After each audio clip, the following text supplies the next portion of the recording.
Hi guys, welcome to IK classroom. आज एक नया वीडियो लेके आए। आज हम जो है परसेंटेज की बात करेंगे और परसेंटेज में जो है ना पहले एक जो इंट्रोडक्टिव वीडियो वो बनाने जा रहा हूँ। ठीक है, तो काफ़ी शॉर्ट वीडियोस में बना रहा हूँ ताकि आपको जो है ना जल्दी से एक्सेस मिले इसका। ठीक है, देखिए परसेंटेज की अगर हम बात करें, परसेंटेज हम बोलते हैं सबसे पहले जो है परसेंटेज का मतलब ही होता है आउट ऑफ 100। कोई भी चीज़ जो है आउट ऑफ 100 जब देखते हो दैट्स अ परसेंटेज। जैसे फॉर एग्जांपल मैंने यहाँ पे लिखा दिस इज द 10%, तो 10% का सिंपल मतलब है this 10 divide by 100 that will be equal to 1/10। ठीक है, सिंपली अगर मैंने यहाँ पे लिखा 20%, तो 20% का जो है मतलब होगा 20/100 and that's equal to 1/5, right. So this is the meaning of the percentage. ठीक है, अब क्वेश्चन ये है कि जब एग्जाम्स में हमें क्वेश्चंस पूछते तो हम उस टाइम कैसे करें, कैसे सॉल्व करें। जैसे हमें पूछा गया What is the 10% of 500? What's the 10% of 500? ठीक है, यहाँ तो आप ऐसे कर लो, आप लिख लो 10/100 क्योंकि परसेंट का मतलब है 10/100, ऑफ का मतलब होता है मल्टीपल 500, ये 2 0 से 2 0 कैंसिल और 5 into 10 दैट्स इक्वल टू 50। लेकिन मैं तो कहता हूँ इससे भी इजी हम ऐसे कर सकते हैं कि जब आपसे कहा जाएगा मान लो ये 500 और आपसे कहा जाएगा इसका 10% बता दो कितना होगा, तो आप एक डिजिट के बाद पॉइंट डाल दो, आपको जो आंसर मिलेगा वही 10% हो, यानी 50। उसके बाद अगर आपसे 1% पूछा जाएगा, 1% क्या होगा 500, आप 2 नंबर के बाद डिजिट डाल दो पॉइंट और आपको आंसर मिलेगा दैट्स 5। अगर आपसे यहाँ पे पूछा जाएगा 0.1% कितना होगा, तो आप 3 डिजिट के बाद पॉइंट डालोगे और आपका आंसर मिलेगा 0.5। ठीक है, जैसे मान लो मेरे पास यहाँ पे 325 और मुझे पूछा गया इसका 10% कितना होगा, 10% ऑफ 325, तो मैं क्या करूंगा एक डिजिट के बाद पॉइंट और दैट मीन्स 32.5 मेरा आंसर मिलेगा। अगर मुझे इससे पूछा गया व्हाट विल बी द 1%, ठीक है, सो सिंपल है 2 डिजिट के बाद यहाँ पे, तो दैट्स 3.25। ठीक है, देखिए इस मेथड को जो है ना हम आगे भी यूज़ कर सकते हैं, बट आगे जो है ना हम एक्चुअल इस मेथड को यूज़ नहीं करेंगे, कोई और मेथड ढूंढेंगे। जैसे मान लो मैंने कहा आपसे द 20% ऑफ 500 कितना होगा। भाई अब 20% तो नहीं है, पहले आप 10% निकाल दो। जब 10% निकालोगे आपको मिलेगा 50, ये आपने 10% निकाला। अब इस 10% को जो है ना 2 से मल्टीपल कर लो, आपको 100 आंसर मिलेगा एंड दैट इज द 20%। तो 20% अगर आपको 500 का निकालना है तो आप पहले 10% निकालो, उसको मल्टीपल बाय 2 कर लो, आपको 20% मिलेगा। ठीक है, पर देखिए अगर आपसे क्वेश्चन इस तरह से पूछा गया मान लो जो क्वेश्चन है वो आपसे इस तरह से पूछा गया कि what will be the 25% of 160, तब भाई यहाँ पे क्या करोगे। एक तरीका तो ये है कि आप पहले इसका 10% निकालो, जो इसका 10% है 16 होगा, उसको 2 से मल्टीपल कर लो, आपको आंसर मिलेगा 32, ये आपको मिला 20%। फिर उसके बाद जो है ना 5% अलग निकालो। अब 5% करने के लिए क्या करना है, आपको 1% निकालना पड़ेगा और 1% जो इसका 1.6 होगा और फिर इसका 5% जब आप निकालोगे तो आपको 8 मिलेगा। ठीक है, फिर आप इनको यहाँ पे जोड़ दोगे तो आपको आंसर मिलेगा 8 + 2 that's 10, 3 + 1 that's equal to 4। But ये मेथड जो है ना एग्जाम में हमारे लिए बहुत लेंथी हो जाएगा और टाइम हमारे पास बहुत कम है, तो क्यों ना हम जो है ना कोई शॉर्टकट, कोई ऐसा तरीका जो है ना जिसमें जो है ना कम टाइम में ये जो आंसर मिले। देखिए 25 जो है ना इसकी फ्रैक्शन वैल्यू होती है 1/4, तो 1/4 इंटू 160, तो 4 से कैंसलेशन होगा, 4 × 4 0, आपको डायरेक्ट आंसर मिला 40। तो ये तब पॉसिबल हुआ जब आपको इस परसेंट की फ्रैक्शन वैल्यू पता है। तो इम्पॉर्टेंट ये है कि हमें जो परसेंटेज है ना उसकी फ्रैक्शनल वैल्यू पता होनी चाहिए। अब क्वेश्चन ये है ये परसेंटेज से हमने फ्रैक्शनल वैल्यू कैसे निकाला। जैसे मान लो मैंने कहा 20% है, इसकी फ्रैक्शन वैल्यू अगर आपको निकालने, आप 20/100 लिख लो, यहाँ पे कैंसलेशन कर लो, आपको 1/5 मिलेगा। अगर आपको 25% का फ्रैक्शन वैल्यू निकालना है तो आप यहाँ पे लिख लो 25/100, तो कैंसलेशन कर लोगे तो यहाँ पे आपको मिलेगा 1/4। ठीक है, तो इस तरह से हमने जो है ना डिफरेंट परसेंटेज का फ्रैक्शन वैल्यू निकाल सकते हैं। अब मान लो अगर आपके पास फ्रैक्शन वैल्यू है और आपको परसेंटेज निकालना है, ये देखिए 1/5 ये फ्रैक्शन वैल्यू, इसका परसेंटेज निकालना है, तो आप 100 से मल्टीपल कर लो, आपको आंसर मिलेगा 20%। ठीक है, तो इस तरह से जो है ना परसेंट को आप फ्रैक्शन में कन्वर्ट कर सकते, फ्रैक्शन को परसेंटेज में भी कन्वर्ट कर सकते।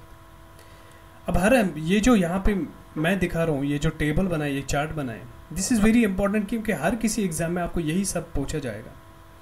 इसका मतलब ये हुआ अगर हम 100% से स्टार्ट करेंगे तो हर 100% की जो फ्रैक्शन बनेगी वो 1 बनेगी और 50% की फ्रैक्शन 1/2।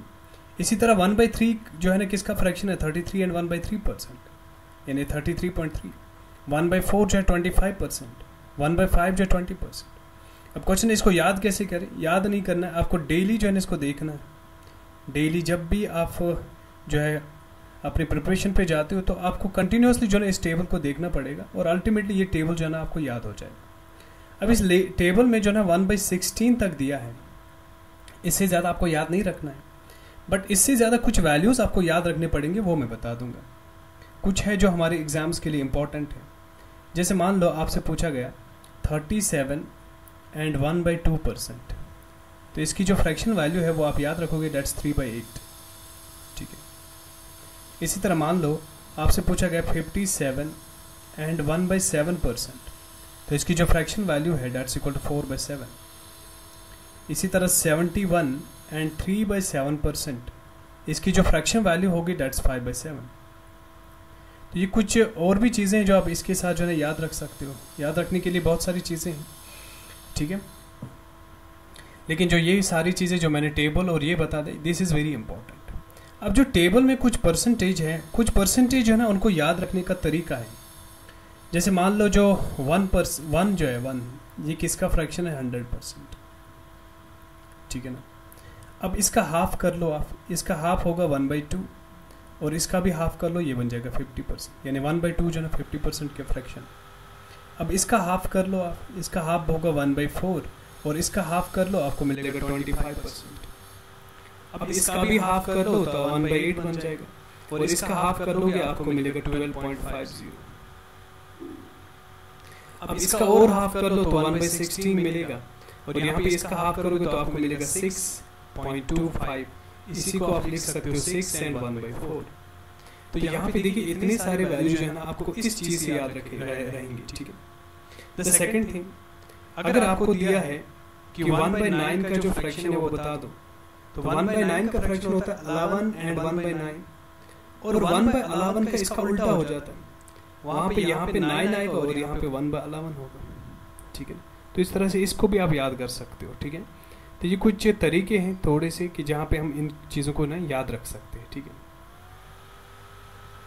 तो ये टेबल है हमारे पास, इस टेबल को आपको याद रखना चाहिए। अगर आपको परसेंटेज स्ट्रॉन्ग बनाना है तो ये टेबल जो है ना डेफिनेटली आपका याद होना चाहिए।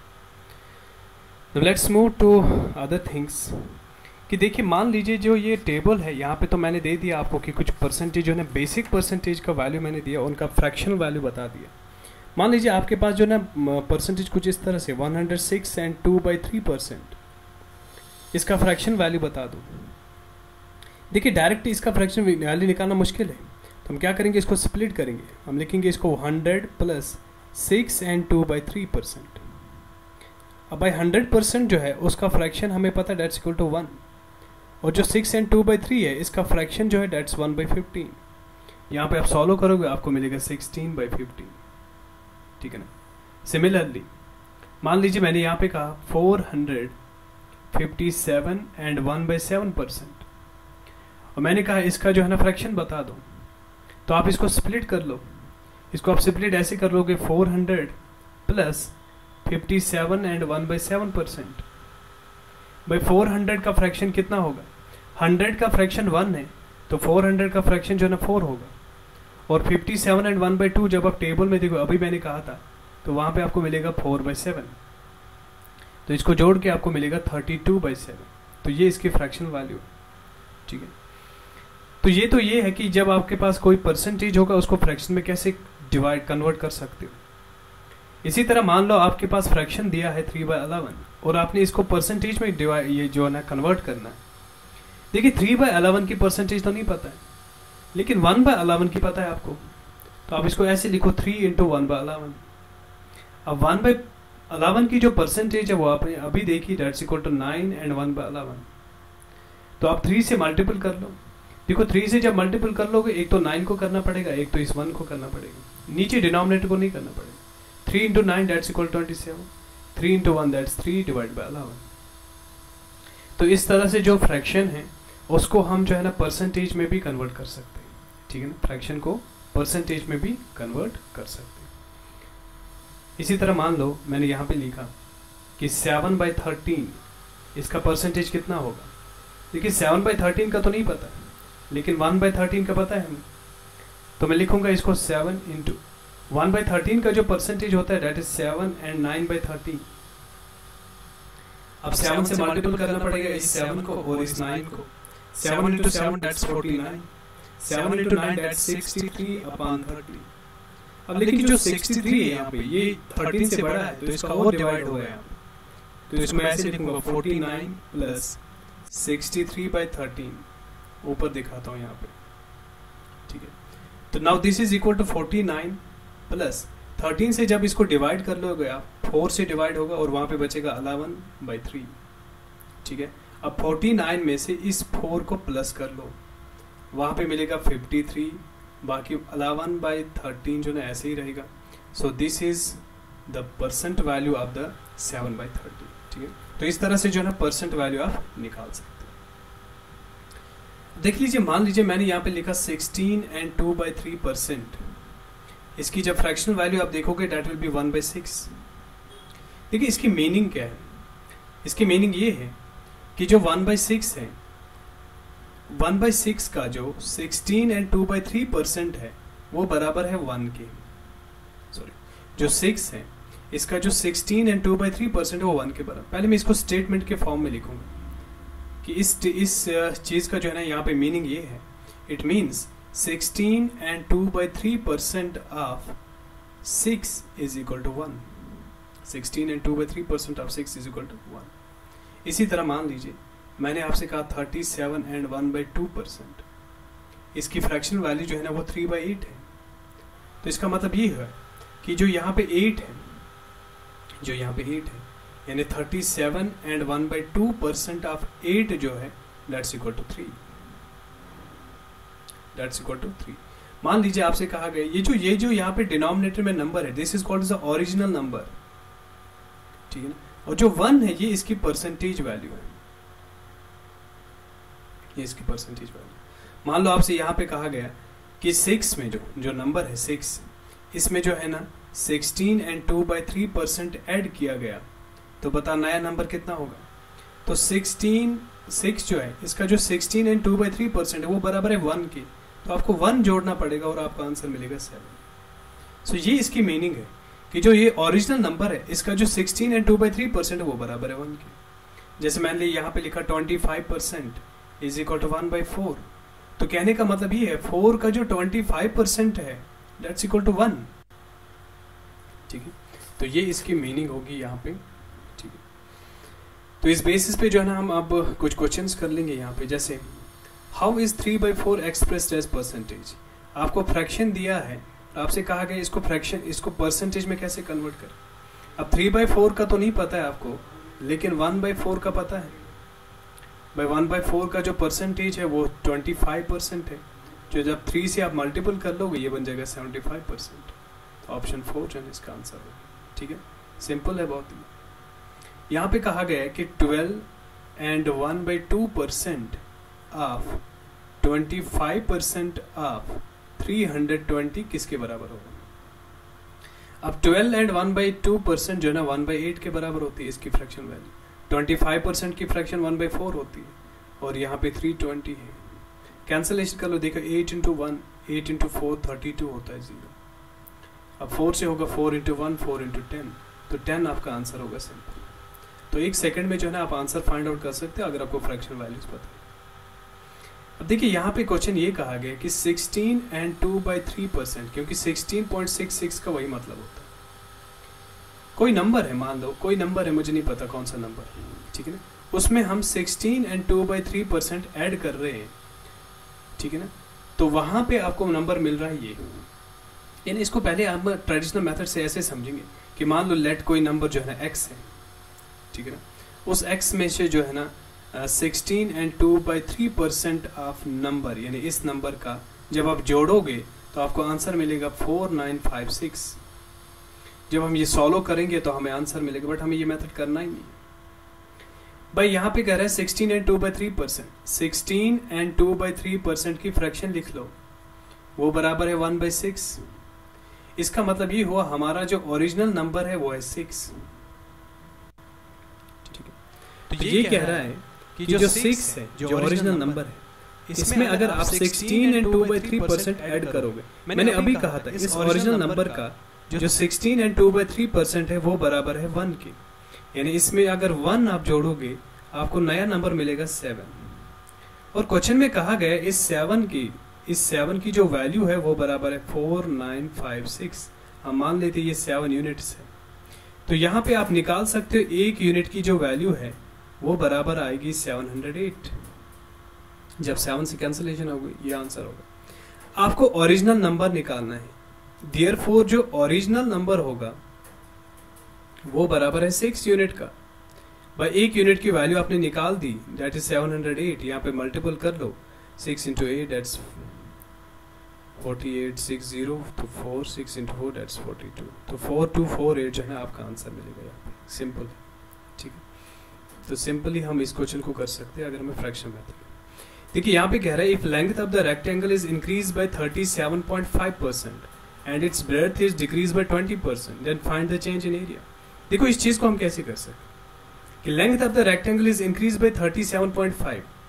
देखिए पहली बात है कि 37.5% को हम लिख सकते हैं 37 and 1/2%, 37 and 1/2%। और अभी मैंने इसकी फ्रैक्शन वैल्यू बताई थी, दैट्स 3/8। ओके, तो ये लेंथ की बात की गई है कि लेंथ को जो है ना इतने परसेंट से इंक्रीज हुआ। ब्रेड्थ के बारे में बोला गया है दैट इज डिक्रीज बाय 20%, और 20% की जो फ्रैक्शन है दैट्स इक्वल टू 1/5। अब देखिए करना कैसे इसको, मैं यहाँ पे लेंथ लिखूंगा, यहाँ पे ब्रेड्थ, और यहाँ पे लिखेंगे एरिया। और रेक्टेंगल का जो एरिया होता है दैट्स लेंथ इनटू ब्रेड्थ। ये कह रहा है जो लेंथ है that is increase bye 37 and 1/2%। भाई मैंने पहले कहा था ये ओरिजिनल पार्ट है, ये इसकी परसेंट वैल्यू है, तो दैट मीन्स पहले लेंथ जो है ना वो 8 थी, लेकिन बढ़ने के बाद कितनी हुई होगी 8 + 3 दैट्स इक्वल टू 11। इसी तरह जो ब्रेड्थ है, ब्रेड्थ यहाँ पे कहा कि 20% डिक्रीज होती है, यानी पहले जो ब्रेड्थ थी वो 5 थी क्योंकि दिस इज द ओरिजिनल, और फिर डिक्रीज हुई कि मतलब यहाँ पे माइनस कर दो आप, तो यहाँ पे डिक्रीज होके ये 4 हो जाएगी। यहाँ पे आपको पहले एरिया कितना मिलेगा 8 into 5 that's equal to 40 by 11 into 4 that's equal to 44। तो चेंज इन एरिया अगर आप देखोगे यहाँ पे कितने एरिया का चेंज है 4 का, ठीक है। सो 4 का चेंज है किस पे 40 पे, तो 100 पे कितना होगा 100 पे कितना होगा, बिकॉज़ 0 से 0 कैंसिल होगा, 4 से 4 कैंसिल होगा, आपका आंसर मिलेगा 10%। आपका आंसर क्या मिलेगा 10%। सो चेंज इन एरिया जो है यहाँ पे that's equal to 10%। Simple language. अब यहाँ पे कहा if the radius of the circle is increase by 25%, कुछ नहीं करना, आप 25% की फ्रैक्शन लिख लो, दैट्स 1/4। इसका मतलब ये हुआ जो सर्कल का रेडियस है, पहले रेडियस जो है ना वो 4 था, फिर बढ़ के जो है ना कितना हुआ होगा 5। तो जब रेडियस 4 था तो यहाँ पे जो एरिया बनेगा πr², यानी πr², r² की जगह 4², यहाँ पे एरिया बना होगा πr² दैट्स 5², ठीक है। तो जो यहाँ पे एरिया मिलेगा आपको पाई इंटू 16, यहाँ पे एरिया मिलेगा पाई इंटू 25। इस पाई को भूल जाओ क्योंकि दोनों में कैंसिल हो गई, दोनों में सेम है, ठीक है। तो यहाँ पे चेंज देखिए कितना है 25 माइनस 16 दैट्स इक्वल टू 9। 9 का चेंज है किस पे, ओरिजिनल तो ये है ना, देखिए बेस वैल्यू देखा जाता है, बेस वैल्यू 16 पे, तो 100 पे कितना होगा 100 पे कितना होगा, ठीक है। अब देखिए इसका हम कैसे करेंगे, हमें पता है हम इसको लिखेंगे 9 इंटू 1/16 इंटू 100। अब 1/16 जो है ना 1/16 ये किस परसेंट की फ्रैक्शन वैल्यू है, जब आप टेबल में देखोगे तो आपको आंसर मिलेगा दैट 6 and 1/4। अब 9 से मल्टीपल करना है इसको और इसको मल्टीपल कर लो, तो 9 into 6 that's equal to 54, 9 into 1 that's 9 divide by 4, यहाँ पे और कैंसलेशन होगा, ये बनेगा 54 प्लस 4 से 1 होगा, 4 इंटू 2 दैट्स 8, वहाँ पे बचा 1/4। तो ये आपको मिलेगा 56 एंड 1/4। ये मैं समझाने के लिए कह रहा हूँ, इतने स्टेप्स किए मैंने आपको, ठीक है ना। बट ये जो क्वेश्चन है एक स्टेप का है, एक ही स्टेप में सॉल्व हो जाएगा। तो 56 एंड 1/4% जो है इसका आंसर होगा। रेस्ट क्वेश्चन जो है हम नेक्स्ट वीडियो में देखेंगे। Thank you.